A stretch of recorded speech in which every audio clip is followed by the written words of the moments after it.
నా వంతు సహకారము తప్పకుండా ఉంటుంది, ప్రభుత్వాన్ని నుంచి కూడా అందిస్తామని ఈ సందర్భంగా తెలియజేస్తూ, ఇంకా ఈ విషయాలే కాకుండా ఈ సంఘానికి సంబంధించిన కార్మికులకు సంబంధించిన ఇండ్లు లేని, కిరాయికుండి,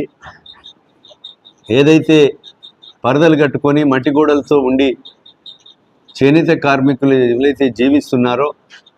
వాళ్ళందరికీ కూడా ఇందిరమ్మ ఇండ్లు కట్టిస్తామని కూడా ఈ సందర్భంగా తెలియజేస్తున్నాం. కనుక కార్మిక సోదరులు మీరు నిరుత్సాహపడకుండా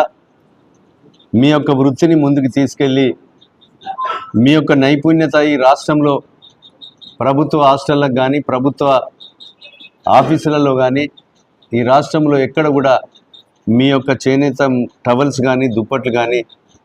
అదేవిధంగా 10 రకాల వస్తువులు చాలా అందంగా ఉన్నాయి, క్వాలిటీతో ఉన్నాయి.